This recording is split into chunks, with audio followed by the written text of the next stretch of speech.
সহসা থামছে না ইরান ইসরায়েল যুক্তরাষ্ট্র যুদ্ধ, এমনটা ধারণা ভূরাজনৈতিক বিশ্লেষকদের। দুপক্ষের কঠোর অবস্থানের কারণে মধ্যপ্রাচ্যের ডজন খানেক দেশে ছড়িয়েছে সংঘাতের রেশ, যা বিশ্ববাসীকে আরও ভোগাবে শঙ্কা তাদের। যুদ্ধ মাসখানেক স্থায়ী হলে শুধু জ্বালানি বাবদ বাংলাদেশকে গুনতে হবে অতিরিক্ত $1 বিলিয়ন বা 12,230 কোটি টাকা। পাশাপাশি বৈশ্বিক কূটনীতিতেও আসতে পারে বদল। প্রভাব মোকাবেলায় সর্বাত্মক প্রস্তুতি নিতে বারবারই সরকারকে তাগিদ দিচ্ছেন তারা। RFL gas stove hassle free auto ignition নিশ্চিত করে ঝামেলাহীন রান্না। আরএফএল গ্যাস স্টোভ নিরাপদ ও ঝামেলাহীন। দ্বিতীয় সপ্তাহে গড়ালো মধ্যপ্রাচ্য যুদ্ধ। রোববার ইরানের 30 জ্বালানি স্থাপনায় যৌথভাবে হামলা চালিয়েছে যুক্তরাষ্ট্র ইসরায়েল। বাদ পড়েনি বিমানবন্দর, পরিবহন ডিপো, এমনকি পানি শোধনাগার। জবাবে দূরপাল্লার মিসাইল হামলা বাড়িয়েছে ইরান। টার্গেট ইসরায়েলি ভূখণ্ড। দুঃখ প্রকাশ করলেও বন্ধ হয়নি প্রতিবেশী দেশগুলোর উপর তেহরানের হামলা।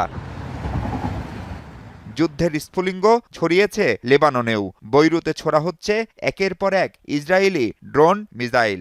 সব মিলিয়ে যুদ্ধের ভয়াবহতা আর ব্যাপকতা দেখে পূর্বাভাস, শিগগিরই থামছে না সংকট। ইরান, ইসরায়েল এবং আমেরিকার যে যুদ্ধ, এটা আরও দীর্ঘায়িত হবে বলে ধারণা করছি।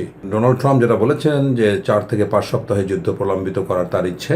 ইরানের ভূখণ্ডে আক্রমণ না করে তবেই কিন্তু যুদ্ধটা থামার সম্ভাবনা আছে। তাহলে পুরো বিষয়টাকে নির্ভর করছে ডোনাল্ড ট্রাম্পের উপরে। হুতি, হিজবুল্লাহ এবং ইরাকি মিলিশিয়া যখন এটার সাথে যুক্ত হবে বা অলরেডি হয়েছে, তখন এই যুদ্ধের কমপ্লিট যুদ্ধের যে গতি প্রকৃতি এবং বিস্তার, এইটা কিন্তু আরও জটিল হওয়ার সম্ভাবনা রয়েছে।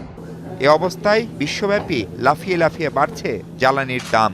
এরই মধ্যে ব্যারেল প্রতি জ্বালানির দাম $93 পৌঁছেছে। যে কোনো সময় তা ছুঁতে পারে 100-র ঘর। এ অবস্থায় জ্বালানি নিয়ে বড় সংকটে পড়তে পারে বাংলাদেশ সহ বিভিন্ন দেশ, যা মোকাবেলায় প্রয়োজন অতিরিক্ত অর্থ। যুদ্ধ যদি 15 দিন কন্টিনিউ করে তাহলে $400 থেকে $500 মিলিয়ন ভর্তুকি সরকারকে দিতে হবে। আর যদি এটা 1 মাস যদি আপনার কন্টিনিউ করে তাহলে হয়তো $1 বিলিয়ন উপর সরকারকে ভর্তুকি দিয়ে এই দাম ঠিক রাখতে হবে। এক্সপোর্ট ইম্পোর্টের উপরে এর নেতিবাচক প্রভাব পড়ছে এবং যত দিন যাবে তত বেশি এটার এফেক্ট হবে। এই যুদ্ধ বদলে দিতে পারে বিশ্ব কূটনীতির গতিপথ।